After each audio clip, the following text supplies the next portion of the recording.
अस्सलाम वालेकुम। आज हम बात करेंगे लॉजिकल फैलेसीज़ पे कि कैसे इनका इस्तेमाल करके मुख्तलिफ चालाक लोग जो हैं वो हमें बेवकूफ़ बना रहे होते हैं। आपने अक्सर सियासतदानों को ऐसा करते हुए देखा होगा या मुख्तलिफ मीडिया एंकर्स वगैरह को, मीडिया के जो पर्सन्स हैं उनको देखा होगा।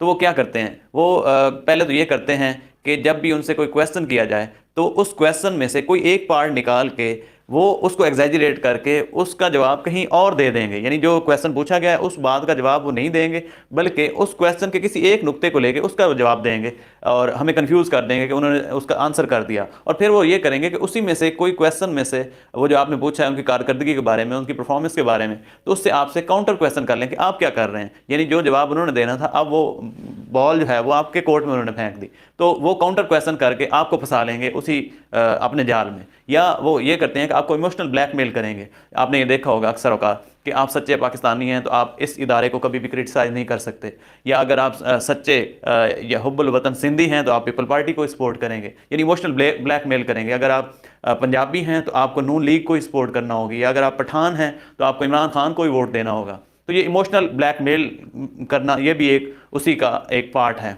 दूसरा वो ये करते हैं कि appeal to tradition. Appeal to tradition में ये होता है कि लोगों को ये बावर करवाया जाता है कि ये हमारी ट्रेडिशंस का हिस्सा है और इसको नस्ल दर नस्ल हम करते आ रहे हैं। और ये ज़रूरी नहीं होता कभी भी कि जो हम काम नस्ल दर नस्ल करते आ रहे हों उसको अभी भी उसी तरह ही करना ज़रूरी हो, या उसके नतायज अब भी उसी तरह ही फ़ायदेमंद साबित हो रहे हों। या एक और वो यूज़ करते हैं कि पॉपुलैरिटी को यूज़ करते हैं, अपील टू पॉपुलैरिटी, कि इतने लोग इसको कर रहे हैं तो इसका यकीनन उसका कोई बेहतर ही फ़ायदा होगा। जैसे मिसाल के तौर पर बहुत सारे लोग अगर कोक पी रहे हैं या बहुत सारे लोग जो है फास्ट फूड ज़्यादा इस्तेमाल कर रहे हैं तो इसका हरगिज़ मतलब नहीं है कि वो हमारे लिए फ़ायदेमंद हो रहा है। या बहुत सारे लोग अगर सिगरेट पी रहे हैं तो उससे ये कभी भी साबित नहीं होता कि वो हमारे लिए फ़ायदेमंद ही इतना ही है। या एक वो और इस्तेमाल करते हैं, ब्लैक एंड वाइट कर देते हैं कि अगर आप सच्चे पाकिस्तानी हो तो फिर आपको ये काम ज़रूर करना पड़ेगा, और अगर आप फ़लाँ इदारे को सपोर्ट नहीं कर रहे, उस पर अगर आप क्रिटिसाइज़ कर रहे हैं तो फिर इसका मतलब आप गद्दार हैं, आपका गद्दार पे लेबल लग जाएगा। यानी ब्लैक एंड वाइट, या तो आप मुसलमान हो, अगर आप मुसलमान नहीं हो तो फिर आप काफिर हो।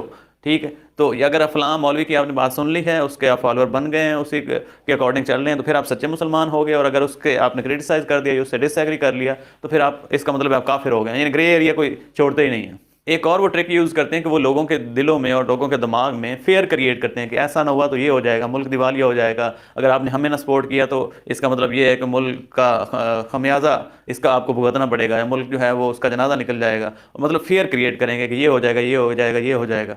तो उसकी वजह से अवाम को जो है वो बेवकूफ़ बनाता है। जो वो ट्रिक इस्तेमाल करते हैं वो होता है स्लिपरी स्लोप। स्लिपरी स्लोप जो है वो हमारी लाइफ में भी कॉमन होता है। जैसे अगर मैं टीचर हूँ और मैंने कुछ असाइनमेंट देनी है या कोई टेस्ट देना है तो मैं ये बच्चों को कह सकता हूँ कि अगर आपने ये टेस्ट तैयार ना किया तो आपका पेपर जो है वो अच्छा नहीं होगा, आप फाइनल एग्जाम के लिए अच्छा तैयारी नहीं कर पाएंगे, और अगर आपकी तैयारी ना हुई तो आप फेल हो जाएंगे, और अगर आप फेल हो गए तो आप का फ्यूचर जो है वो दाव पे लग जाएगा। अगर आप फ्यूचर आपका सिक्योर नहीं होगा, आपके पास डिग्री नहीं होगी तो आपको जॉब नहीं मिलेगी, अगर जॉब नहीं मिली तो आप अच्छा रिश्ता नहीं मिलेगा, और अच्छा रिश्ता नहीं मिलेगा तो आपकी आगे नस्लें जो हैं वो तबाह हो जाएंगी। यानी एक स्टेप को लेके आगे आगे आगे उसको लेके जाते हैं और इमोशनली ब्लैकमेल करते हैं अगले शख्स को। एक जो ज़्यादातर लोग यूज़ करते हैं लोगों को बेवकूफ़ बनाने के लिए, अपील टू पिटी, कि लोगों से हमदर्दी हासिल करना चाह रहे हैं कि मैं बड़ा गरीब हूँ, मैं बड़ा मस्कीन हूँ और मुझे इस वजह से मुझे अच्छे मार्क्स मिल जाने चाहिए। तो अगर आप किसी की हमदर्दी की बुनियाद पर ही किसी को अच्छे मार्क्स देना शुरू कर दें, या किसी को जॉब ऑफर करना शुरू कर दें, या किसी को किसी ओहदे पर बिठा दें हमदर्दी की बुनियाद पर, तो फिर उसके रिजल्ट जो हैं वो आपको कभी भी अच्छे नहीं मिलेंगे। एक और चालाक लोग ये चीज़ करते हैं कि जब उनके पास कोई उसका प्रॉपर आंसर नहीं होता किसी भी क्वेश्चन का, तो फिर वो उसके करेक्टर असैसिनेशन पे आ जाते हैं। यानी जब इमरान खान के सवाल का जवाब नून लीग वालों के पास नहीं होगा तो वो कोई उसके करेक्टर पे लगा देंगे, या जब इमरान खान के पास जवाब नहीं होगा नून लीग वालों का तो फिर वो उनको चोर डाकू कोई भी उनसे क्वेश्चन किया गया तो उस क्वेश्चन से अटेंशन जो है वो डाइवर्ट करके कहीं और लेके जाएंगे। यानी उस क्वेश्चन में से कोई एक पार्ट निकाल के उसको कोई और रंग दे के और काउंटर क्वेश्चन आप पे डाल देंगे। या एक और वो ट्रिक यूज़ करते हैं, वो ये है कि कोई ना कोई वो डिजिट्स का इस्तेमाल करेंगे, कोई ना कोई वो फिगर्स का इस्तेमाल करेंगे कि ये इतने पॉइंट्स हो गए, ये हो गया, ऐसे हो गया। तो ज़्यादा से डिजिट्स से हम तो वाकिफ़ होते नहीं हैं उस मैथमेटिक्स इक्वेशन से, उस ग्राफ से वो जितने वो बता रहे होते हैं कोई पॉइंट्स वगैरह इस सेंस में, तो वो भी हम समझ रहे होते हैं कि अगला बंदा जो है वो लॉजिकल बात कर रहा है और वो सच ही बता रहा होगा, और ये ज़रूरी नहीं कि वो सच ही होगा।